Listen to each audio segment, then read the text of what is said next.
It's Kevin Gibbs with Dream Scouting Network, your Raleigh Regional Scouting Director. And today we're going to give you a full comprehensive overview of how you can get scouted, right? I know a lot of y'all want to get recruited, a lot of y'all want to get scouted, but it's a process, right? We want to help you with the information, with the process, right? We also have a network of over 1,000 coaches and over 80,000 followers on social media. So if you're really serious, just click in the link below, sign up for your free player profile, and that begin the process, right? But today we're going to give you all the information that you need so you can understand about the recruiting process, so you can understand about the different institutions that you could be recruited by, okay? So here we go. The NCAA. Our network consists of NCAA Division I, Division II, and Division III. We also work with NAIA programs as well as JUCO, junior college. All three NCAA divisions, D1, D2, and D3, emphasize athletics and academic excellence for their student athletes. After all, the NCAA overall mission is to make athletics an integral part of their educational experience at all member schools. The difference among the divisions emerge primarily in how schools to choose to fund their athletic programs and the national attention that they command, right? And D1 commands more attention. That's why everyone wants D1, because you see it more. The more you see it, the more exposure you get, the better, right? But most D1 institutions, for example, choose to devote more financial resources to support their athletic programs, and many are able to do so because of the large media contracts Division I conferences are able to attract, mostly to showcase the publicly popular sports of football and basketball. Those are the main sports, football and basketball, bringing that money, right? Division II student athletes are just as competitive. It has nothing to do only with skill level, right? There's some D2s that could really beat D1s, right? We've seen this more and more, right? But it's about money, right? At the end of the day, you're looking for a scholarship. A scholarship is $30,000 to $50,000 for 4 years. They're investing $150,000 to $200,000 into you, right? So it's a money thing, right? You work hard now, know what you got to do now, do the things that you have to do, save yourself a lot of money at the end, right?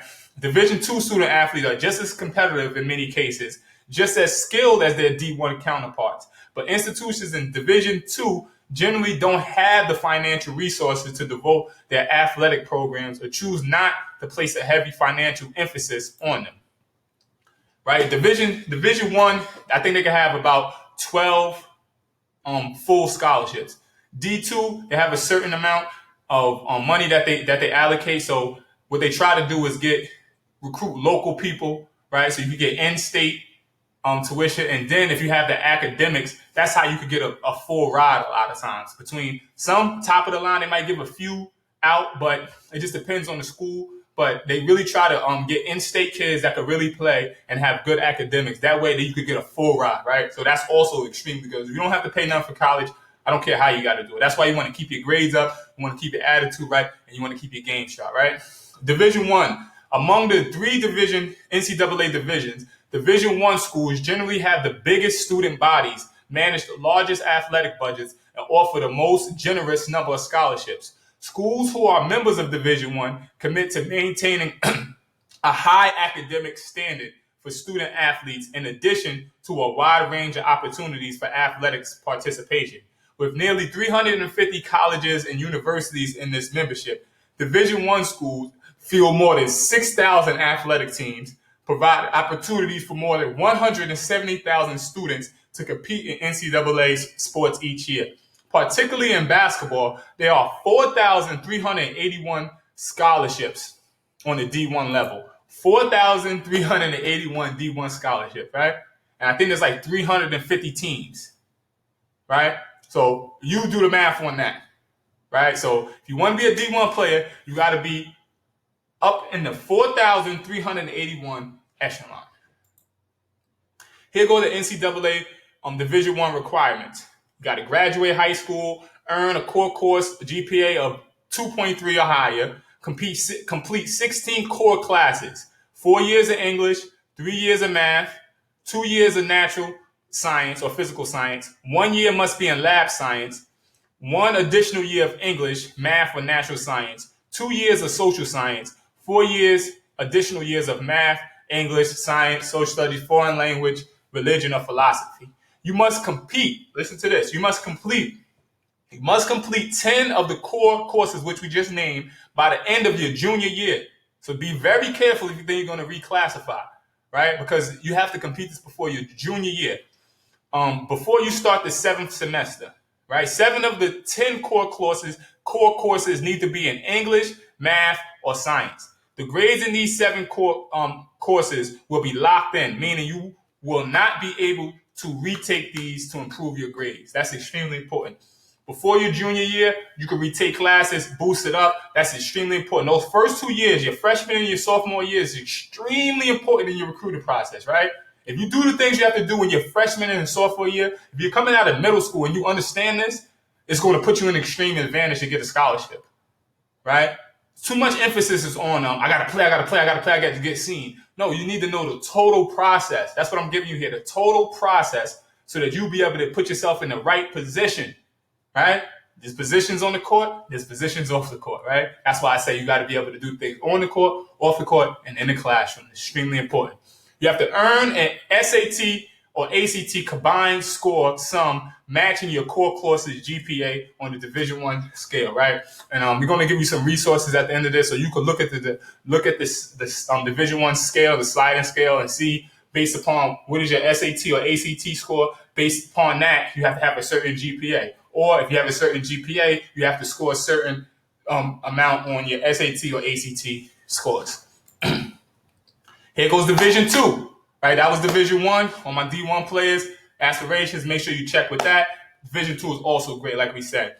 Division II is a collection of more than 300 NCAA colleges and universities that provide thousands of student athletes the opportunity to compete at a high level of scholarship athletics while excelling in the classroom and fully engaging in the broader campus experience. This balance in which student athletes are recognized for their academic success, athletics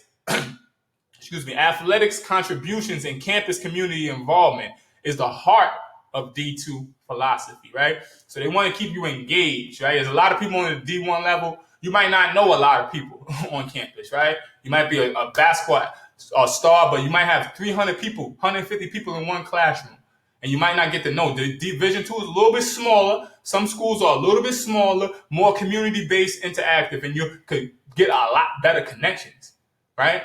Sometimes it's better to be the big fish in a small pond than being a small fish in a big pond.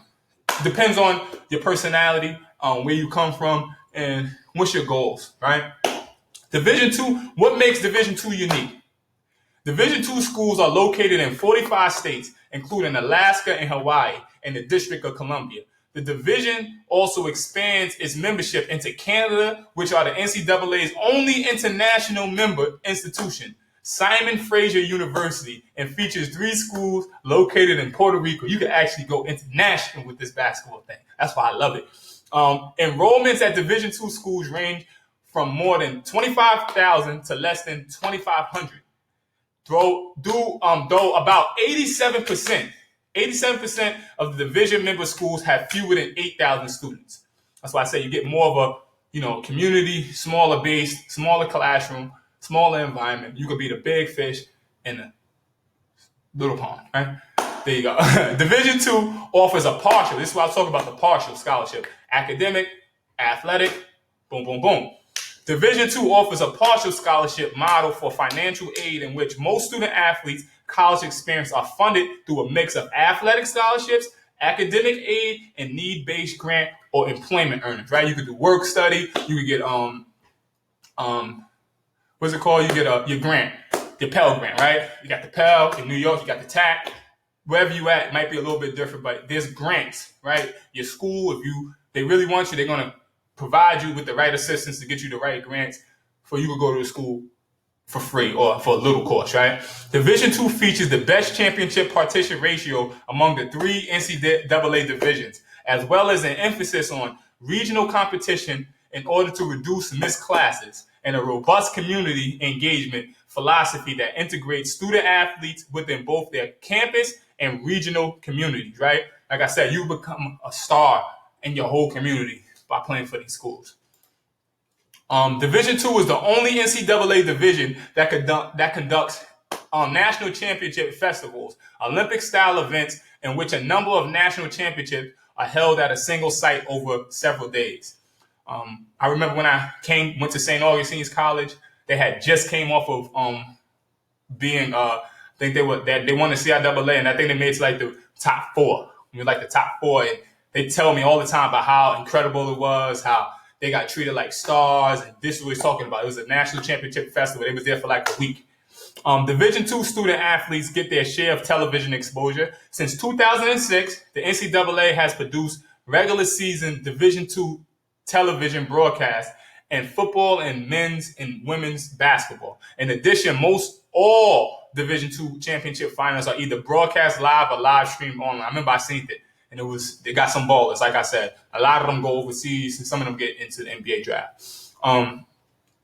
Student athletes generally comprise a high percentage of the student body at a D2 school, which insists that the athletics is an important component of learning experience at these institutions. The Division II Student Athlete Advisory Committee initiated a fundraising campaign with the Make-A-Wish Foundation in 2003, has raised more than $5 million since then for the national nonprofit, helping to fund more than 600 wishes for children with life-threatening medical conditions.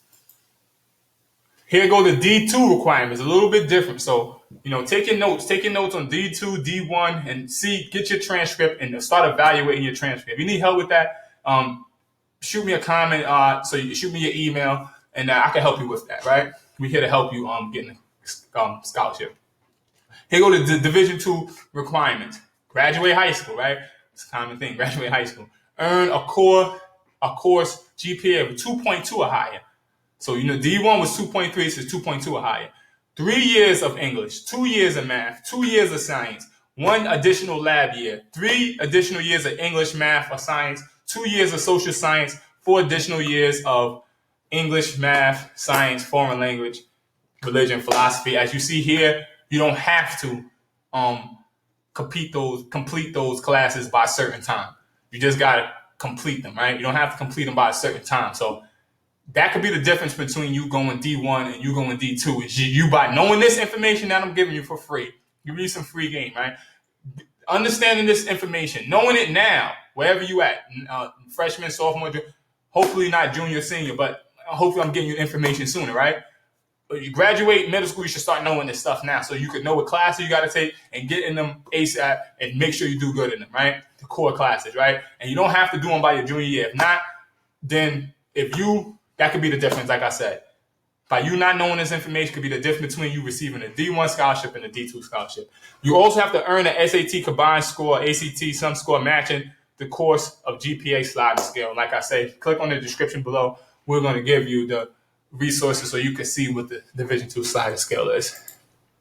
Division III, here you go. More than 190,000 student athletes at 450 institutions make up Division III. As you see, this is a bigger body in Division III, right? The largest NCAA division, both in number of participants and number of schools. There's more people that play D3 than anywhere. I played D3. I played D2, D1, D3. I played JUCO. I played a lot of levels, right? I mean, I didn't play Division I. I played Division I JUCO, right? There's also in junior college, we're going to get there. There's Division I, Division II, Division III. Boom. The Division III experience offers participation in a competitive athletic environment that pushes student athletes to excel on the field and based upon their potential by tackling new challenges across campus. Academics are the primary focus for Division III student athletes. The division minimizes the conflicts between athletics and academics and helps student athletes progress towards graduation through shorter practice and playing seasons and regional competition that reduces time away from athletic studies. Participants are integrated on campus and treated like other members of the student body, keeping them focused on being a student first, right? There's a lot of great talent on Division III. Like I said, I played in the top Division III league, and it was a lot of competition, right? And also was a lot of people going overseas and getting professional contracts. But like it says here, a lot of these schools, you have to be a student first, right? You got to have good academics to get into these schools. And when you finish, you can also get into good careers. NAIA, this is something that a lot of people don't know about, right? The National Association of Intercollegiate Athletics. It's headquartered in NAIA.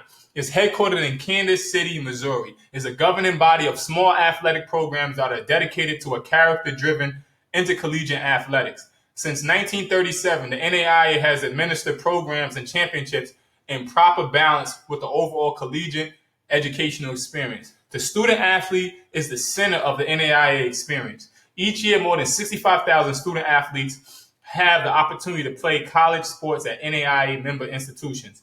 The seed of the NAIA began in 1937 with the tip-off of a men's basketball tournament in Kansas City that has become the longest-running event in college basketball. NAIA was the first. It was before NCAA, right? It was before NCAA. Out of the tournament grew the NAIA, an association that has been innovative leader. The NAIA was the first collegiate athletics association to invite historically black institutions into membership and the first to sponsor both men's and women's national championship, right? They were the first to break the race barrier, and they were the first to break the gender barrier, right? So I feel a lot more people start like looking into NAIA, right? They have different criteria for you to get into schools. In 2000, the NAIA reaffirmed its purpose to enhance the character-building aspects of sport. Through championships of character, the NAIA seeks to create an environment in which every student, athlete, coach, official, and spectator is committed to the true spirit of competition through 5 core values. In 2010, the association opened the doors to NAIA Eligibility Center, where prospective student athletes are evaluated for academic and athletic eligibility. It differs on the NAIA's promise of integrity by